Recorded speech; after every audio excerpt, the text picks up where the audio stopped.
자, 오늘 우리 계속해서 복음 인생 갈라디아서 2장 20절 말씀을 통해서 살펴보겠습니다. 그리스도가 없는 기독교는 성립 불가능하죠. 근데 꽤나 그런 문제들이 많이 있다는 걸 우리는 봅니다. 또 하나, 십자가를 빼놓고 그리스도를 우리는 온전히 이해할 수 없습니다. 그런데 이 역시도 십자가의 중심성이 흐려지는 것이 오늘날 이 시대에 유행하는 복음이라고도 할 수 있겠죠. No cross, no crown 이라는 말을 언제나 우리는 짝말로, 함께 붙어있는 말로 이해를 합니다. 중심 되신 그리스도의 십자가가 바로 복음의 근간이라고 한다면 이제는 우리가 그것을 짊어지고 삶의 자리로 나아가야 되겠죠. 신앙은 언제나 삶과 하나가 될 때 아름답습니다. 그런데 보면요, 오늘날 우리가 살아가는 이 세상에 대한 이해는 이 공기라고 하는 건 눈에 보이지 않지만 우리가 호흡할 때 이 안에 실내 공기를 우리가 다 들이마시면서 사는 거잖아요. 시대 문화, 시대 정신 이런 것도 마찬가지입니다. 보이지 않으나 태어날 때부터 이 문화 속에 자라가는 아이들은 그대로 되어지는 거예요. 성질 자체, 형성 자체가. 오늘날 우리가 살고 있는 시대는요, 여러 세대의 구분들이 있습니다. 뭐 X세대로부터 X, Y, Z 세대까지 지금 이어지잖아요. 근데 그 모든 세대에 하나의 공통점이 있다면 나 중심의 개인주의가 가면 갈수록 더 팽배해진다라는 거죠. 혼자 사는 사람들이 많아지는 것도 그 하나의 사회적 현상이에요. 이제 비율 자체가 1인 가구가 전체 가구 수 대비 30%, 우리나라 비율이 그렇습니다. 3명 중에 1명이 나 혼자 산다예요. 지금 그런 분위기 속에서 혼종 문화가 발달되고 있죠. 욜로라고 요즘에 그러잖아요. 당신의 인생은 한 번뿐이다, 뭐 이런 영어 말인데, 그러다 보니 나 혼자 사는 이 세상, 한 번뿐인 인생 즐기다 가자. 무엇 아낄 피. 옛날에 우리는 등골이 빠지느라 부모님들이 저축도 하고 뭐 자녀들을 위해서 했거든요. 근데 요즘에 욜로 세대는 그렇지가 않아요. 자녀 별로 걱정하지 않아요. 아예 놓으려 하지도 않죠. 그러니까 나 혼자만의 삶을 즐기며 살기에도 짧은 한평생인데, 이런 가치관이 팽배해져 가고 있는 이때에 우리가 신앙하며 산다는 게 과연 어떤 것인가. 신앙관, 인생관을 우리가 정말 복음에 기초해서 정립해야 할 그런 때라고 여겨지는 거죠. 그럼 복음이 가르쳐주는 인생은 삶에 관한 문제만이 아니라 언제나 죽음과 함께 붙어 있습니다. 삶과 죽음, 죽음과 삶은 동전의 양면과도 같은 것이죠. 그래서 오늘날 사람들이 한 번뿐인 인생이라고 하는 그 강조점에는 죽음, 그리고 죽음 이후의 삶에 대해서는 사실 고민하지 않아요. 죽음 이후의 삶이 무엇일 것이라고 하는 것조차도 세상은 이제 생각하려 들지 않기 때문이죠. 근데 우리는 가보지는 않았으나 성경이 말씀하시는 그것이 진리이기 때문에 그 진리의 말씀이 죽음이 끝이 아니고 죽음 이후에 펼쳐질 영원한 삶이 있다는 걸 알아서, 비록 이 땅에서의 삶은 한 번뿐인 건 맞습니다만 한 번 끝나면 끝나는 게 아니고 우리의 한 번뿐인 인생 이후에 영원한 생명에 어떻게 우리가 동참할 것인가, 어떻게 준비할 것인가, 그것을 일러주는 것이 바로 복음인 줄 믿습니다. 오늘 갈라디아서 2장 20절의 시작을 우리가 보았죠. 내가 그리스도와 함께 십자가에 못 박혔나니. 헬라어로는 딱 2단어라고 했어요. 그리스도 그리고 함께 십자가에 못 박혔다. 이 2단어, 바울의 1인칭 자기 고백적인 신앙, 이 선언은 한 죽음으로부터 출발을 합니다. 십자가에 못 박힌 그리스도, 바로 그 죽음에 대해서 이야기를 하는 거죠. 비록 짧게 짜여진 단어이지만 아주 강력한 자기 선언이 바로 이 말씀인데요. 바울은 그 당시 사람들에게 십자가라고 하는 것은 낯설지 않습니다. 누군가를 죽이는 사형의 방식이기 때문에. 근데 바울이 말하는 십자가는 많고 많은 십자가들이 아니에요. 하나의 십자가를 지금 보고 있는 거죠. 주 달려 죽은 십자가. 그 십자가와 자신의 삶이 어떻게 결부가 되어 있는가를 지금 말하고 있는 거예요. 근데 여기 못 박혔다고 했죠. 완전히 그리스도의 십자가와 내가 그냥 나란히가 아니에요. 주의 손에 나의 손을 포개고 주의 발에 나의 발을 포개는 그런 찬양의 가사처럼 주님의 십자가에 나도 못 박혔다고 하고 있어요. 그러니까 요즘에야 십자가는 귀에도 달고 목에도 다는 장신구지만 옛날엔 천만의 말씀이요, 십자가는 죄인을 매다는 것이었어요. 사람이 십자가에 매달렸다고요. 근데 십자가라고 하는 건 명백한 죽음, 확실한 죽음, 끔찍한 죽음이에요. 온몸에 수분이 빠져나가는, 물과 피가 다 쏟아지면, 그래서 쇼크사를 하거나 산소 공급이 중단돼서 가쁜 숨을 몰아쉬면서 호흡 곤란에 이르러 죽음에 이르는 가장 고통스러운 죽음을 경험하게 하는 방식이 바로 십자가 사형이었다는 거죠. 근데 우리는 희한하게도 바울은 그 죽음으로부터 삶을 지금 출발시키고 있다는 겁니다. 이게 거듭나지 않은 자연인, 우리가 자연인이라고 말하면 그냥 태어나서 살다가 죽는 자연적인 상태의 인간이죠. 그 자연인의 삶이라고 하는 건 출생으로부터 기인합니다. 그렇죠? 근데 거듭난 성도는 어떨까요? 죽음으로부터 출발합니다. 예수 십자가, 그리고 거기에 같이 못 박힌 나의 죽음으로부터 시작을 하는 거예요. 그러니까 출발부터가 다르다는 거죠. 이 고대의 연극의 가면 할 때 그 가면을 지칭했던 단어가 페르소나라고 하는 단어잖아요. 근데 이 단어는 영어 인격의 어원이에요. 그렇기 때문에 모든 사람들은 저마다 외적인 가면, 외적 인격, 사회적 가면을 하나 둘씩 쓰고 산다, 요즘에 말을 합니다. 그런 점에서 근데 신앙이라고 하는 건 무엇일까요? 신앙생활을 할 때 우리가 예수 믿는다고 하는 것이 또 하나의 가면을 쓰는 것이란 말이야. 종교적 가면. 그래서 우리가 예배당 밖을 나가면 언제든지 가정에서 쓰는 가면, 직장에서 쓰는 가면, 동호회에서 쓰는 가면, 계모임에서 쓰는 가면, 뭐 별의별 활동에 쓰는 가면의 여러 가지 중에 하나로 교회에 올 때 쓰고 오는 가면 정도가 혹 신앙이라고 한다면, 근데 여러분, 그런 신앙에 관해서 성경은 아는 바가 없습니다. 중요한 신앙은 오히려 가면을 벗고부터 시작을 하는 거죠. 내가 철저하게 만들어왔던 나의 자존심, 사회적인 나의 지위, 사람들에 대한 평판, 이 모든 것들이 하나의 가면이 되어 써왔던 것을 그리스도의 십자가를 대할 때 그걸 벗고부터 출발하는 거야. 영혼의 민낯을 하나님 앞에 대하고부터. 그러니 거기서 나오는 게 뭘까요? 회개라고 하는 게 나오는 거죠. 회개는 하나님 앞에 벌거벗는 거예요. 겹겹이 나를 메이크업해 왔고, 나를 감춰왔고, 나를 꾸며왔던 것들을 지워내면서부터, 사람들은 나에 대하여서 제법 좋은 사람이라고 평가하고, 가정 안에서 부모 잘 섬기는 효자라고도 하고, 그리고 가정 안에서 자녀들에게 존경받는 부모라고도 하는데, 십자가 앞에 서 보면 그 모든 것들이 나를 향한 이 꾸밈일 수는 있겠으나 실제로 하나님을 등지며 살아왔던 내 삶을 돌아보니 이 모든 것이 죄의 허물이구나 하는 것을 깨닫고 시작부터 회개하는 그 출발을 복음은 우리를 이끌어 준다는 것이죠. 그런즉 이제는 그 뒷이야기는 이렇습니다. 내가 사는 것이 아니요 오직 내 안에 그리스도께서 사시는 것이라. 알다가도 사실 모를 신비로운 표현이죠. 내가 살잖아요. 이름 석자 가지고 삽니다. 명함 가지면 다 그 명함의 이름은 나로 등재되어 있습니다.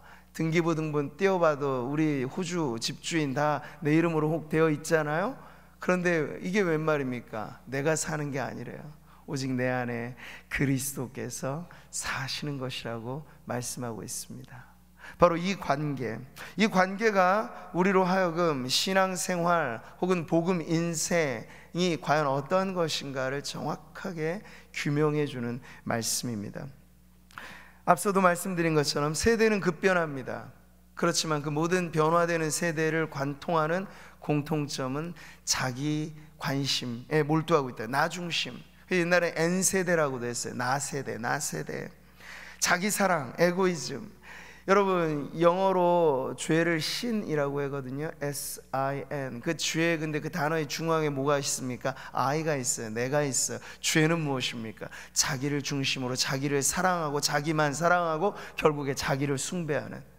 왜 많은 사람들이 관계 속에 상처를 받죠? 자기 자존심에 스크래치가 생기기 때문입니다. 자기를 사랑하는 사람이 누군가 나를 사랑해 주지 않은 걸 경험하게 될 때 우리는 그 관계 속에 깨어지고 부서지면서 아파하는 거죠. 근데 그 모든 것이 결국은 죄로 물든 자아가 욕망하는 자기 성취, 자기 존중감, 뭐 이런 것들이 우리로 하여금 대인과의 관계에 있어서도 상처를 주기도 하고 받기도 하며 살게 하는 것이죠. 자, 근데 복음은요, 이 관계가 뒤바뀌어집니다. 똘똘 뭉친 자기의 아성, 나의 철벽과도 같은 성, 누구도 건들 수 없도록 만드는 이 철옹성과 같은 이게 예수 십자가 앞에서 여리고성 무너지는 것처럼 와르르 무너져 버리는 거예요. 무너지고부터 시작하는 거예요. 깨어지고부터 시작하고 죽음으로부터 시작하고, 이게 바로 복음이 우리에게 말하는 진리의 역설이죠. 우리는 무언가 급격한 변화가 일어날 때 줄곧 이런 말을 합니다. 코페르니쿠스적인 전환이다, 이런 말을 하죠. 15, 16세기를 이어가면서 자연과학이 발달되면 그 이전의 세계관은 지구를 중심으로 천체가 돈다, 태양이 돈다, 이거였는데 이 코페르니쿠스라고 하는 천문학자 갈릴레오를 이어가면서 아니다, 망원경을 보면서 관측해 보니까 태양이 도는 게 아니라 지구가 도는 거다, 지구는 둥글다, 이런 것들을 발견하면서 사람들의 가치관이 완전히 바뀌게 되는 거예요. 그냥 하나의 원리 법칙을 깨닫는 정도가 아니라 그게 종교였거든요. 태양이 돈다, 천체가 돈다, 이게 지구 중심성의 세계관이었는데 그게 바뀌는 게 엄청난 파장을 일으키는 거예요. 그래서 뭔가 혁명적인 변화를 일으킬 때 코페르니쿠스적인 전환이란 말을 쓰는 거죠. 근데 여러분, 신앙생활을 한다는 것은 소소한 일상의 변화는 우리가 그 이후에 늘 말하는 것들이지만 그 첫 출발은요, 엄청난 변화로부터 출발하게 되는 것이죠. 내가 주인이었던 삶에서 이제는 주인이 바뀌는 삶을 살아가는 것이기 때문에. 그래서 오늘 우리 말씀은 우리들에게 그리스도의 주되심을 가르쳐 줍니다. 로드십이라고 합니다. 주재권이라고도 말을 하죠. 만일 우리가 그리스도와 함께 죽었으면 또한 그와 함께 살 줄을 믿노니, 주와 함께 죽고 주와 함께 살고, 이게 갈라디아서 버전으로 바꾸면 내가 사는데 내가 사는 게 아니고 내 안에 그리스도께서 사는 삶이라 하는 그런 고백인 거죠. 그리스도가 주인 되신 삶, 그리스도로 사는 삶. 여기서 우리는 초대교회로부터 이어온 복음의 원형을 확인하게 됩니다. 가장 엑기스, 이게 계속 확장되니까 우리는 꽤나 도서관 규모만큼이나 복음에 대해서 많은 이야기들이 있지만 그걸 압축하면 바로 여기서부터 출발하는 거예요.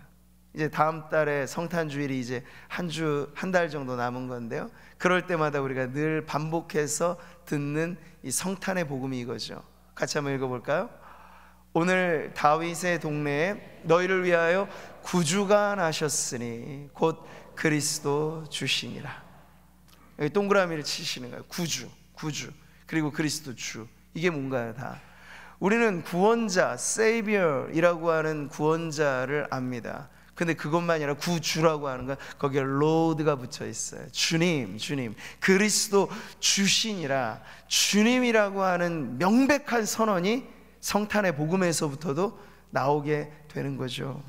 그러니까 그때 당시에는 누군가가 주인이었고 누군가는 종이었고 누군가는 주인이고 누군가는 노예였던 신분제 사회였잖아요. 그렇기 때문에 이 말씀이 가져다 주는 이 충격파라고 하는 건 엄청난 거예요. 지금이야 우리는 누구 밑에서 물론 상사와 부하 이런 관계는 있겠습니다만 예전과 같이 엄격한 의미에서의 노예 제도를 우리는 사실 경험하지 않고 있기 때문에 주님이시다라고 하는 그 의미에 가지고 있는 엄격한 의미가 무엇인지에 대해서 사실 체감적으로는 잘 느껴지지 않는 문화권에 살고 있습니다. 그런데 성경의 진리의 말씀은 예수님이 우리 땅에 오시고 예수님이 우리에게 구주가 되신다라고 하는 의미는 그분이 우리의 주인님이 되신다 하는 것을 가르쳐주고 있는 거예요.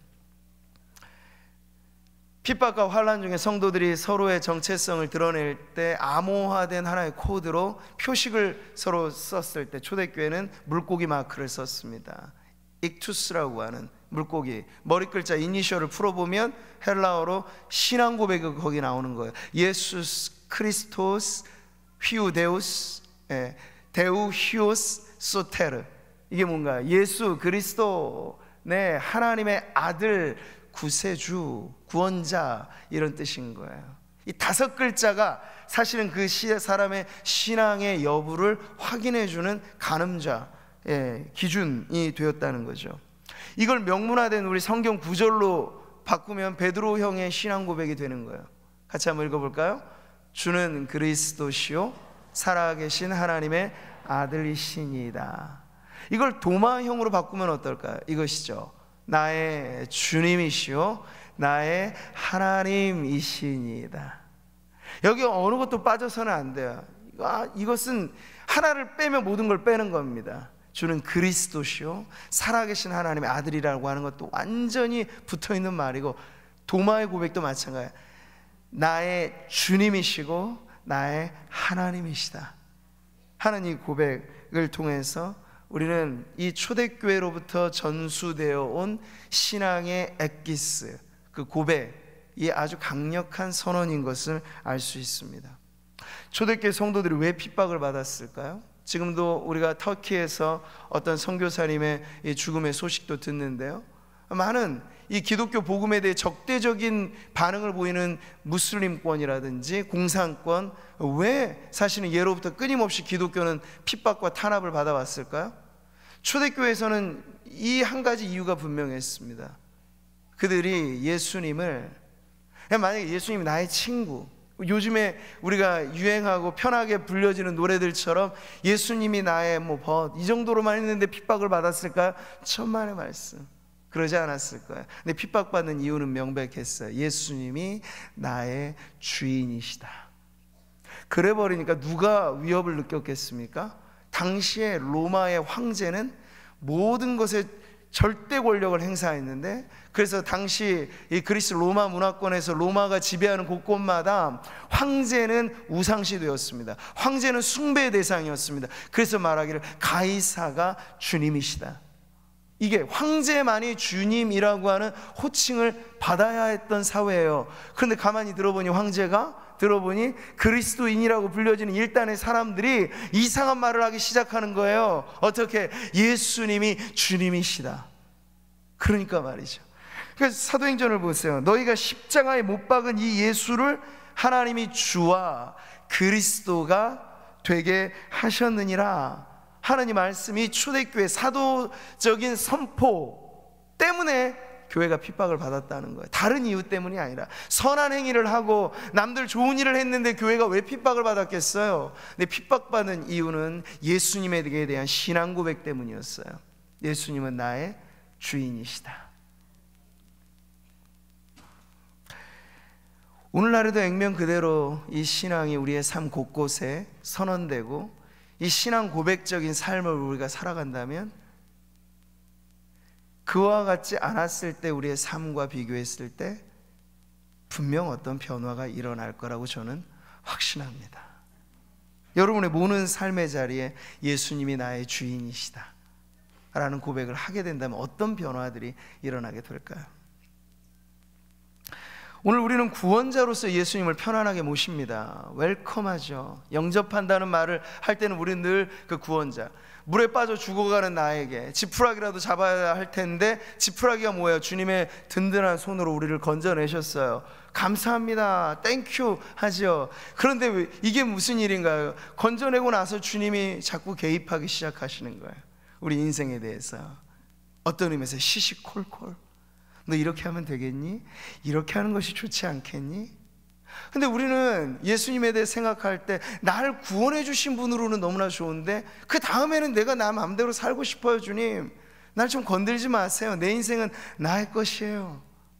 이렇게 말하게 되면 그제서부터 신앙은 갈등에서 연속 되어지게 되는 거죠. 근데 여러분, 예수님은 처음부터 이 기준에 대해서 양보함이 없으셨어요. 우리가 손을 가리고 하늘이 없다고 말하면 우리 편에서 그게 어떨지 모르겠지만, 그런다고 하늘이 안 가려지죠? 마찬가지입니다. 복음서로부터 출발해서 예수님을 이해해 보세요. 주님은 처음부터 아주 단도직입적인 분이라는 걸 알 수 있어요. 명하시는 분으로 등장하는 거죠. 갈릴리 어부들을 보시고 세관에서 돈 세고 있는 세리 마태를 보시고 주님은 똑같이 말씀하세요. 뭐라고요? 나를 따르라. 이거 엄청난 말이거든요. 아니, 가만히 살고 있는 나 어부, 고기잡이하고 그물 깁고 하고 있는 그 어부들을 두고 말이에요. 주님이 따르라, 단도직입적으로 명하시니까 그들이 호들짝 놀라가지고 고기 잡다가 그거 내려놓고, 그물 깁다가 그거 내려놓고, 돈 세다가 그거 내려놓고 주님의 말씀에 반응하게 되는 거죠. 이게 바로 제자를 부르시고 성도를 부르시고 그리스도인을 부르시는 주님의 방식이에요. 상냥하게 안내원이 마치 텔레마케터처럼 전화 오면 모든 것을 다 줄 것 같이 아주 부드러운 음성으로 우리를 권유하는 것에 우리는 익숙한 문화입니다만, 주님이 우리에게 오실 때 하신 첫 말씀은 나를 따르라. 보네퍼라고 하는 사람이 그래서 이 제자도에 대한 핵심을 말할 때 이런 유명한 말을 남겼죠. 그리스도께서 당신을 부르시는 것은 와서 죽으라고 부르시는 것이다. 정말 날것의 표현이죠. 쉽지 않은 말입니다, 사실. 근데 여러분, 갈라디아서 2장 20절을 여기에 대입해 보세요. 바울은 아주 편안하게 고백하는데요, 내가 그리스도와 함께 십자가에 못 박혔나니 그런즉 이제는 내가 사는 것이 아니요 오직 내 안에 그리스도께서 사시는 것이다. 바울의 이 고백 안에 사실 이게 담겨져 있어요. 세게 말하건 작게 말하건 크게 말하건 소곤소곤 말하건 이 본질로서의 복음의 진리는 바뀌진 않아요. 양보함 없어요. 타협은 없어요. 오늘날 우리가 점점 희석화되어지고 있는 그 고백, 그리스도의 주되심에 대한 고백 말이죠. 그리스도의 주제권, 내 모든 것의 삶에 관해서 그건 뭡니까? 예수님이 권리를 갖고 계시다는 얘기예요. 나에게 명하실 수 있는 권리가 있다는 거예요. 이렇게 해라라고 명하실 수 있는 권한이 예수님에게 있다는 걸 인정하는 게 예수님은 나의 주님이십니다. 그 고백을 했던 도마도 전승에 따르면 저 멀리 인도까지 가서 순교의 잔을 받았다고 전해지죠. 초대교회 모든 제자들이 결국에는 마지막에 가서는 베드로는 거꾸로 달린 십자가의 순교를 하였고, 바울 역시도 순교의 마지막을 보냈습니다. 어떻게 그게 가능할까요? 주님이 명하시고 그들은 따랐기 때문에 가능한 거죠. 우리가 말하는 자유는 무엇입니까? 우리도 자유를 말합니다. 주의 영이 계신 곳에 자유함이 있다고 말해요. 진리를 알지 진리가 너희를 자유케 할. 근데 이 성경이 말하는 이 모든 자유는요, 구속받은 자유이죠. 세상이 말하는 무한한 자유와는 다른 것이에요.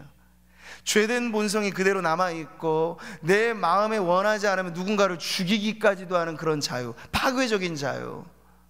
하나님 명명백백하게 남자와 여자의 양성만을 인정하는데 그 양성이 아닌 또 다른 성을 말하고 동성애를 말하고 별의별 난잡한 것이 개인의 인권이라고 둔갑하는 이 세상에서는 도무지 받아들일 수 없는 것이 오늘 성경이 우리에게 말하는 구속받은 자유입니다. 우리는 자유인이로되 그 자유를 가지고 이렇게 말하는 거죠. 나는 예수님의 종입니다. 자발적인 복종이 고백되어지는 그 일에 사용되어지는 것이 바로 구속받은 자유입니다. 바울이 로마서를 시작할 때 이렇게 말하잖아요. 예수 그리스도의 종 바울은 둘로스, 이건 노예, 슬레이브 이런 의미예요. 아주 강력한 이 결속에 있는 표현이죠. 나는 그리스도의 노예입니다 라고 고백을 하는 거예요. CCC라고 하는 아주 유명한 선교단체를 창립했던 빌 브라이트 박사는요, 살아생전에 이 사형리라고 하는 아주 짤막한 전도지를 통해서 세계 수많은 사람들이, 그게 25억 부나 만들어져서 전해졌다고 하니까 엄청난 거죠. 예수 영화라고 하는 복음 영화를 만들었는데 그게 660개 언어로 번역이 되고, 그리고 그 영화를 보았던 사람들, 자그마치 40억이 넘는 사람들에게 그 영화로 복음을 전해줬던 엄청난 일을 한 분이잖아요. 근데 이분이 돌아가시고 나서 묘비가 세워졌는데, 뭔가 그의 행적이 빼곡하게 적어 있다면 한판에다 쓰지 못할 만한 많은 업적을 남기신 그분의 묘비명은 아주 간단했습니다. 그리스도의 종, 빌 브라이트. 이런 간단한 묘비명만 남은 거예요.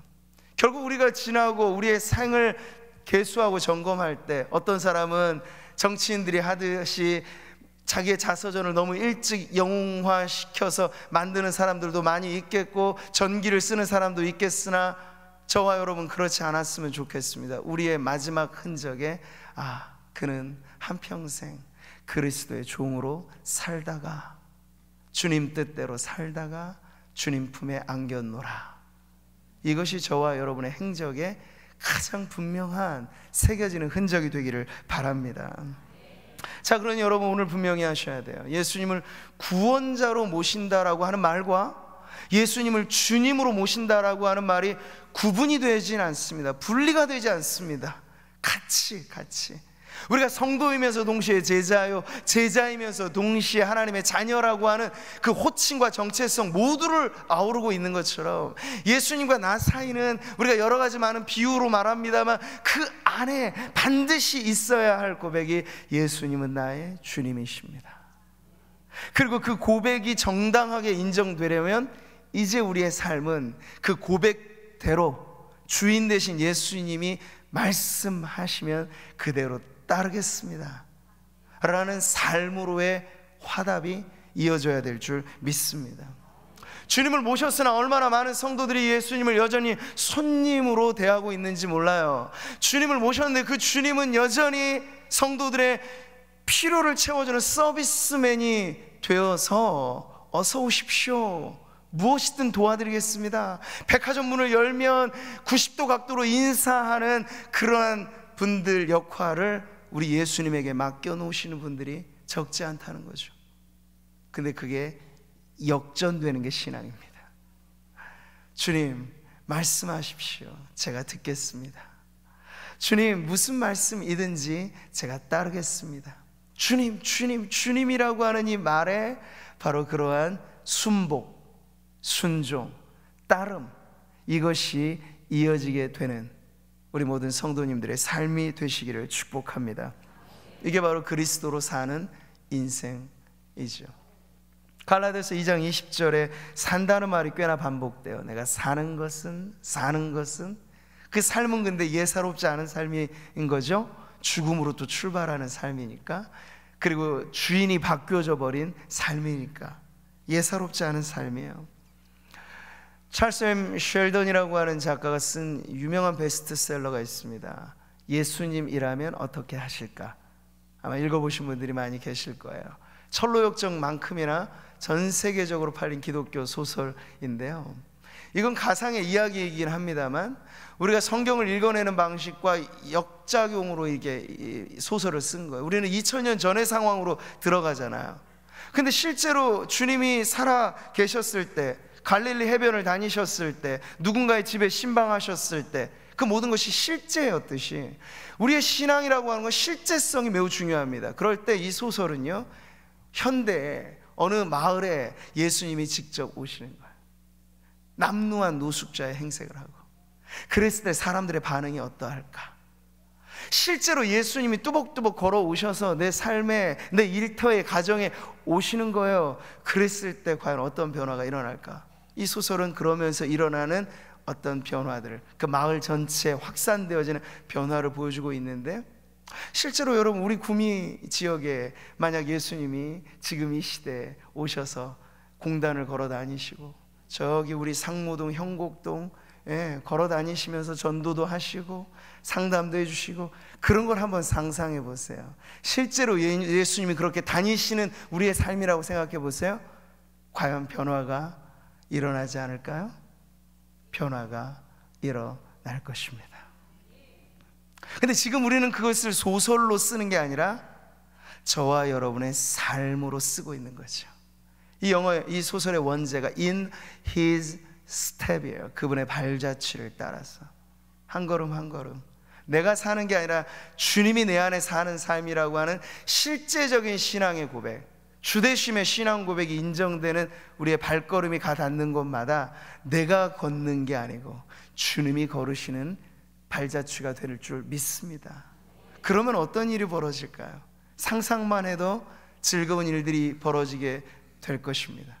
어쩌면 상상하기도 싫은 핍박이 일어날 수도 있겠습니다. 그러나 확실한 건 물에 물 타고 술에 술 탄 듯 아무런 변화 없는 그저 그런 미적지근한 것은 없어질 것입니다. 주님이 생동감 있게 역사하신다면 세상은 핍박할 것이고, 주님이 생동감 있게 역사하신다면 주님을 따르는 하나님의 백성들은 기뻐 춤추며 즐거워할 것입니다.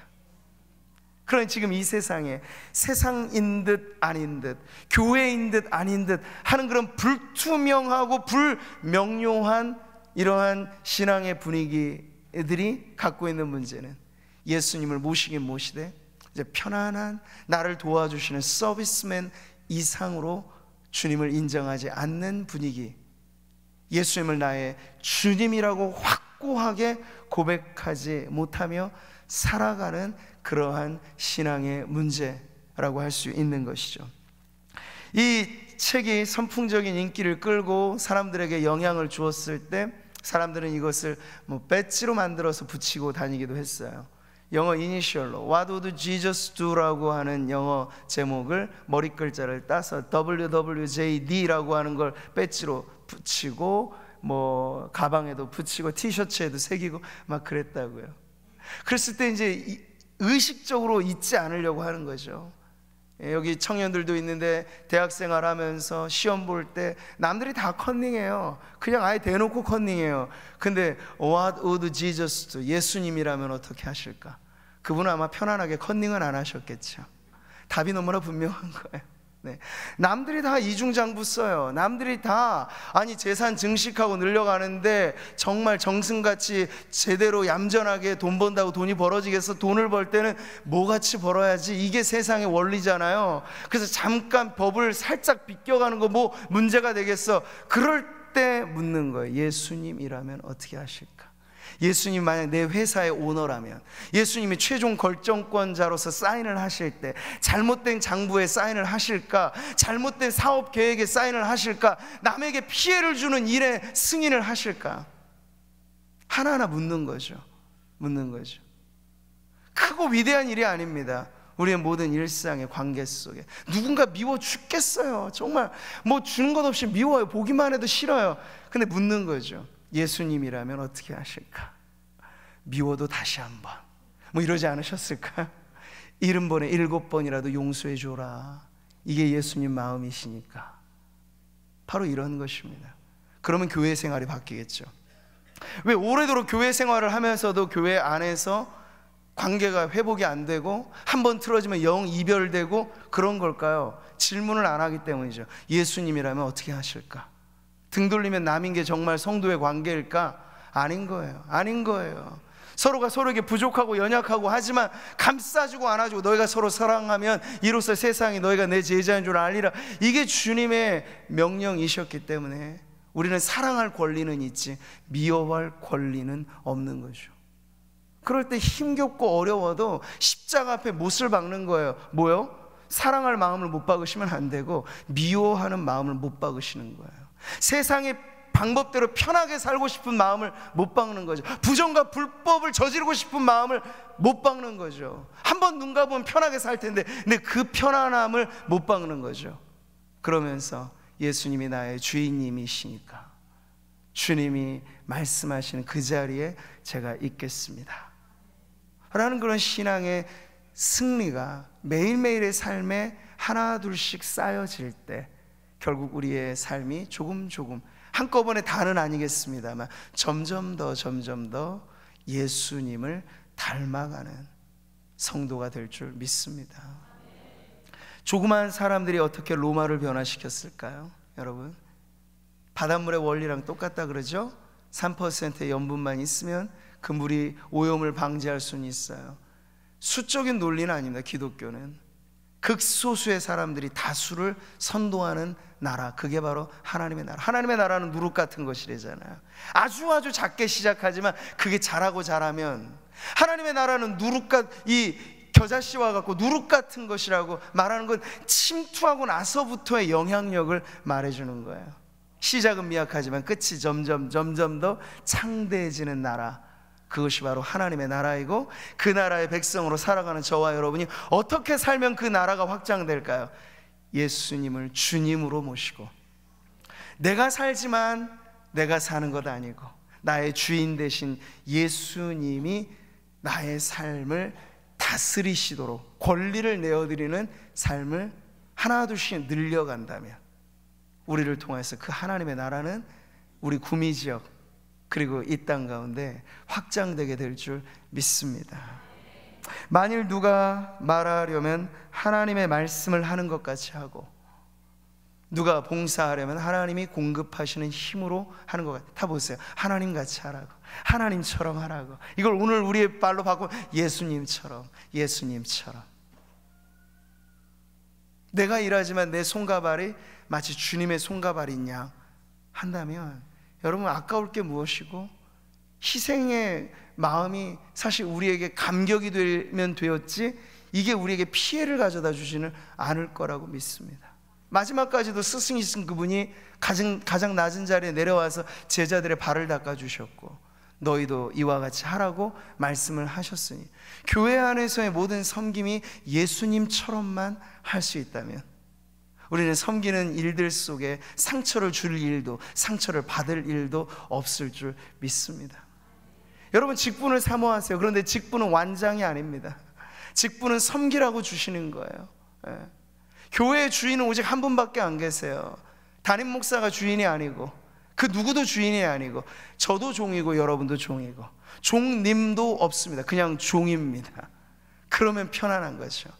우리는 각각 마당 쓰는 종이 있고 물 떠오는 종이 있고 역할이 다른 것 뿐이에요. 이름이 다른, 기능이 다른 종들일 뿐이니까 그 마음 가지고 종들끼리 서로 잘 섬겨가는 교회를 이루면 교회만큼 아름다운 공동체는 없을 겁니다. 왜요? 세상에 와보니까 서로 다 섬겨주기만 하는 거예요. 누가 기득권을 내세우지도 않고 누가 자기 주장을 하는 것도 아니고 서로 섬겨주면서 게다가 웃어주고 기뻐해주고. 세상이 교회를 보면서 놀라게 만드는 대목은 바로 그겁니다. 세상은 죽었다 깨나도 흉내낼 수 없는 바로 그 섬김을 예수님처럼 교회가 감당하게 될 때 세상이 우리를 통해서 주님을 보게 될 줄 믿습니다. 이것이 복음이 이끄는 교회고 복음대로 살아가는 인생인 줄 믿습니다. 여전히 세상은 내 인생은 나의 것이라고 노래 부르고 너 스스로 마음대로 하십시오, 이걸 부추깁니다. 그런 세상 속에서 오늘 갈라디아서 이 말씀은 다시 한번 내 마음대로, 당신 마음대로, 그게 아니고 주님 마음대로, 이게 우리 안에 일반의 상식으로 통용되는 신앙의 고백이 되는 교회가 되기를 바랍니다. 주님의 뜻이요라고 하면 어떻게 해요? 아멘 하는 교회. 이게 바로 초대교회로부터 이어온 뼈대 있는 집안의 신앙입니다. 우리가 120년을 향하여 뼈대 있는 집안으로 가니 다른 게 아니에요. 다른 전통을 자랑할 건 없어요. 중요한 건 우리는 주님의 어명이면 모든 성도가 아멘 하는 교회.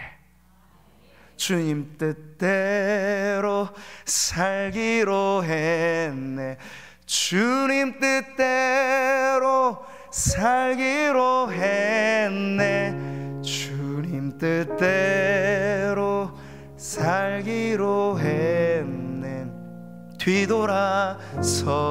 뒤돌아서지 않겠네. 이 세상 사람 날 몰라줘도 이 세상 사람 날 몰라줘도 이 세상 사람 날 몰라줘도 뒤돌아서지 않겠네. 할렐루야. 신앙은 주님 보고 하는 거예요. 사람 보고 흔들리지 마시고 언제나 그 자리에 우뚝 서 계신, 십자가에 달리시고 부활하신 예수 그리스도 바라보면서 주님이 우리의 이름을 지명하여 얘 이것 좀 해주지 않겠니? 부드러운 말씀으로 명령을 주실 때, 사무엘이 처음 영의 귀문이 열릴 때 그가 고백한 말처럼 말씀하옵소서 주의 종이 듣겠나이다. 그런 고백으로 언제나 겸손히 또 겸손히 주인님의 뜻에 말없이 섬기는 것이 우리의 신앙, 복음 인생이 되는 저와 여러분, 우리 모든 성도님들 되시기를 주님의 이름으로 축복합니다. 할렐루야.